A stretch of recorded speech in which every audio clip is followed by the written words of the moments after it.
अपना मुंह दोबारा काला किया। सर ये किस बेसिस पे यहां बैठते हैं? गरीब की गोश्त को नोच नोच के गिद्धों की तरह खा रहे हैं हमारे अशराफिया। और ये हुकूमत किस बेसिस पे यहां बैठी हुई है? किस अवाम का खून पीने के लिए ये यहां बैठे हुए हैं? जमीन में 6 फुट नीचे जाने से पहले ही ऑफ अप्रूवल देंगे हमारी हुकूमतें। सर ये कब तक चलेगा? अस्सलाम वालेकुम नाज़रीन इकराम, आप ये वीडियो देखिए फिर इस पर बात करते हैं। हुकूमत ने उसको वोट आउट किया। सर ये हैं दिल हमारे लोगों के, जब गरीब का हक उसके मुंह से उसका निवाला छीना जाता है। सर गरीब की गोश्त को नोच नोच के गिद्धों की तरह खा रहे हैं हमारे अशराफिया। और ये हुकूमत किस बेसिस पे यहां बैठी हुई है? किस अवाम का खून पीने के लिए ये यहां बैठे हुए हैं? सर किस बेसिस पे उन्होंने आज इस बिल को वोट आउट किया?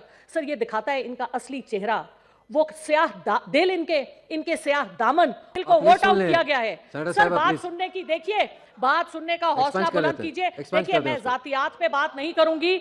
मेरी बहन मेरे भाई यहाँ पे बैठ के जाति अटैक कर रहे थे। मैं किसी पे जाति अटैक नहीं करना चाहूंगी। मैं ऐवाने बाला है ये, यहाँ पे हम सबकी करते हैं, लेकिन हम इज्जत सबकी करते हैं और हम सबको अपने मॉरल स्टैंडर्ड्स को अब उठा लेना चाहिए। कब जाति मफाद के पीछे इस मुल्क के 22 करोड़ अवाम का हम खून चूसेंगे? कब तक उसको सील ऑफ अप्रूवल देंगे हमारी हुकूमतें? सर ये कब तक चलेगा? आज का टॉप ट्रेंड ट्विटर पे को बताना चाहती हूँ, इस्लामाबाद में सर शर्म से सर गिर जाता है नीचे, झुकने की तो बात ही नहीं है। सर यहाँ का इस्लामाबाद का एक इदारा है कॉमसैट्स, उसका पर्चा, उसमें जो सवालात किए गए, इन किताबों का इक्तबास है जिसके ऊपर वो सवालात किए गए। सर इस किस्म की दार की गिरावट मैंने नहीं देखी। सर इस मुल्क में क्या कोई नहीं है जो कॉमसैट्स और इस तरह के और यूनिवर्सिटीज में जहां इस किस्म का निसाब पढ़ाया जा रहा है उसकी कोई निशानदेही करे? कहां है एजुकेशन मिनिस्टर? कहां है वो 84 कैबिनेट के मेंबर्स जो इस मुल्क की हुकूमत को चला रहे हैं? सर ये किस बेसिस पे यहां बैठते हैं? किस बेसिस पे इनको गाड़ियां मिलती हैं? किस बेसिस पे मुफ्त पेट्रोल लेते हैं? और सर मैं भी एक बिल लाई थी, जिसमें मैंने कहा था कि जो मिनिस्टर्स हैं उनके फैमिलीज के जो उनको मराआत मिलते हैं उनसे लिए जाने चाहिए, उनकी फैमिलीज को फ्री टिकट्स नहीं मिलने चाहिए, उनकी फैमिलीज को फ्री पेट्रोल नहीं मिलना चाहिए। तो हमारे दिलों का हाल है। सर मैं हम कह रही हूं, मैं सिर्फ उन पे उंगली नहीं उठा रही इसलिए क्योंकि हम सब इस हाउस के मेंबर हैं, लेकिन सर हमें इन बातों के ऊपर बोलना पड़ेगा। हमारे अमीर क्या सब मर गए हैं? यानी जमीन में 6 फुट नीचे जाने से पहले ही हम मर चुके हैं? कब जिंदा होंगे हम? आज आपको एक बात की तरफ निशानदेही करूंगी, वो है इंडस वाटर ट्रीटी, जो जनरल अयूब खान ने पाकिस्तान के पानी बेचे थे। 3 दरिया हिंदुस्तान को बेच दिए थे, सतलुज, ब्यास और रावी, और 3 दरिया पाकिस्तान के पास रहे थे। और माशाअल्लाह सर हमने पैसे ले अपने जो 3 दरिया थे उनकी हम हिफाजत ना कर सके। गू हालात में है। जब आपका इकोनॉमिक मेल्टडाउन हो रहा है तो मोदी सरकार ने अल्टीमेटम दिया है इस हुकूमत को। उसने कहा है किशनगंगा के मसले को हल करो। गलत वो हैं, लेकिन मानेंगे हम उनकी बात, क्योंकि हम तो ना इज्जतदार रहे हैं ना हमारा कोई ईमान है। हम तो मुनाफिकत को अपना दीन बना चुके हैं। मैडम बात सुनिए। अच्छा सर दूसरी बात जो मैं करना चाह रही हूँ, सर मैं 2-4 पॉइंट्स पे सिर्फ बात करूंगी। हमारे यहाँ सोना है, हमारे यहाँ चांदी है, हमारे यहाँ तांबा है, हमारे यहाँ तेल भी है और गैस भी है और मादनियात भी हैं, हमारे यहाँ जवाहरात निकलते हैं। लेकिन सर हम फिर भी गरीब के गरीब। वजह यह है कि हम सवाल नहीं करते अपने उन लोगों से जिन्होंने सारी चीजों को मुकफ्फल करके अपनी जेब में चाबियां डाली हुई हैं। वो लोग से हमारा सवाल है सर।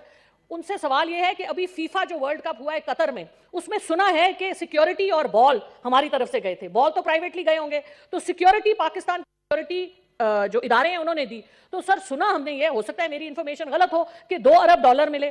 तो सर सवाल ये है कि वो $2 अरब अगर स्टेट बैंक के अकाउंट में आते तो आज हमारे ये हालात ना होते वाली। लेकिन हमारा सवाल है, क्योंकि जहाजों की भी सबने देखी है, तो ये क्या हो रहा है? और अगर उसके एवज पैसे लिए जा रहे हैं, वो पैसे किसकी जेब में जा रहे हैं? सर हमें वो अपने स्टेट बैंक में पैसे चाहिए।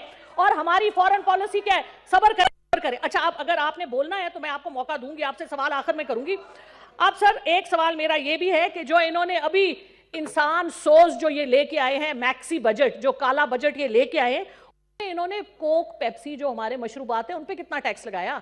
सर जो बाहर की चीजें यहां पे आती हैं, कैंडीज इधर इस तरह बिकती हैं, पूरा पाकिस्तान गंदा हो गया। हमारे चिप्स के पैकेटों, हमारे प्लास्टिक के थैलों से, उनके ऊपर क्या टैक्स लगाया इन्होंने? एनवायरनमेंट की बात करते हैं, पाकिस्तान की सबसे बड़ा इशू इस वक्त क्लाइमेट चेंज है। बातें करते हैं हमारी बड़ी काबिल मिनिस्टर साहिबा है शहरी रहमान साहिबा।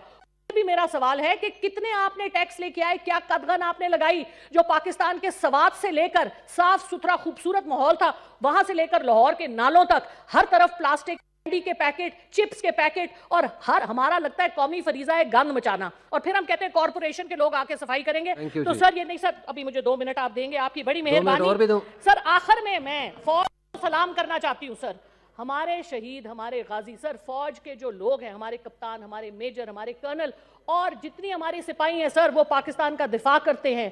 हम उनको सलाम पेश करते हैं, हम उनकी इज्जत करते हैं, और हम चाहते हैं कि उनकी इज्जत और तकरीम बढ़े। इस वक्त जो एक माहौल बना हुआ है जिसमें कि इसमें फर्क आ रहा है, ये हमारे किसी तरह भी पाकिस्तान के इंटरेस्ट में नहीं है, ये पाकिस्तान के दुश्मनों के इंटरेस्ट में। लेकिन सर फौज, क्योंकि आर्मी एक्ट के बाद फौज के ऊपर आप ट्रायल नहीं कर सकते सिविलियन कोर्ट्स में, तो हमारा सवाल है कि फौज अपने अंदर काली भेड़ें हैं जिनके नाम के ऊपर फौज की बदनामी हो रही है, उनकी पूरी तरह से उनके एसेट्स के ऊपर सवाल उठने चाहिए, इन्वेस्टिगेशंस होने चाहिए सर, क्योंकि हम ये बर्दाश्त नहीं कर सकते कि हमारे भाई अपना खून बहाते हैं, उनकी फैमिलीज जो पूरी जिंदगी इस मुसीबत से गुजरती हैं, उनको नहीं पता दिन को सोएं कि रात को सोएं, उनके बच्चे, उनके भाई, उनके बाप हमारे बॉर्डर्स पे। तो सर ये सारा खून रायगा जाएगा सिर्फ इसलिए कि कुछ लोग कमरे में बैठ के पाकिस्तान की डील्स करते हैं। सर एक आखिरी बात और भी है कि मुझे लगता है कि हमें अपनी 2 चीजें चेंज कर देनी चाहिए।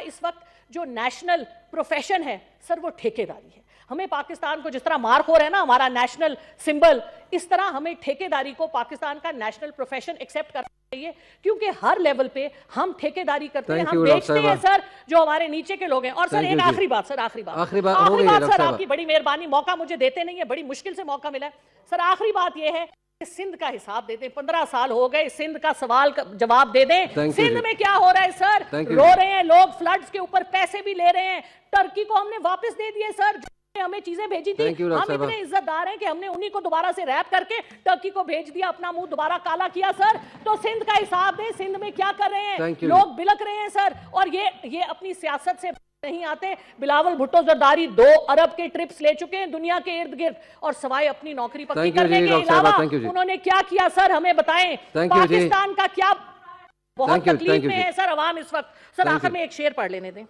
शेर बहुत जरूरी है सर, उसके बगैर तकरीर मुकम्मल नहीं होगी सर। एक तो सर पाकिस्तान के मजदूर की एक बात मैं आपको सुना दूं। एक मजदूर ने कहा सर, उससे पूछा तुम्हारी मजदूरी कितनी है, उसने कहा सर लग गई तो रोजी, ना तो रोजा। सर ये है मजदूर की सोच। और सर शेर जो मैं आपको सुनाना चाह रही थी सर, बुल्ले शाह का शेर है कि चढ़दे सूरज ढलदे वेखे, खोटे सिक्के चल दे। नाज़रीन इकराम, आपने वीडियो देखी डॉक्टर जरका की हुकूमत पर कड़ी तनकीद, खड़ी सुना दी हुकूमत को, ख़ास तौर पर इस गवर्नमेंट को और शहबाज शरीफ को। आज तो सारी हदें पार कर दी। डॉक्टर जरका ने सारा स्याह सफ़ेद सामने ला के रख दिया कि कैसे इन लोगों ने इस मुल्क को पहले लूटा, और लूटने के बाद अब इस मुल्क के ये हालात हो चुके हैं कि हमारे पास तनख्वाहें देने तक के लिए पैसे नहीं है, लेकिन इस हुकूमत को कोई फिक्र नहीं है। नाज़रीन इकराम, डॉक्टर जरका का मज़ीद कहना था कि अगर यही हालात चलते रहे तो खुदा न ख्वास्ता हमारा मुल्क कहीं ऐसी नहज पर न पहुँचे कि हमें वापस पलटना हमारे लिए मुश्किल हो जाए। नाज़रीन इकराम, ये थी आज की हमारी वीडियो। चैनल पर जो नए चैनल को सब्सक्राइब कर लें। अगली वीडियो तक अल्लाह हाफिज़।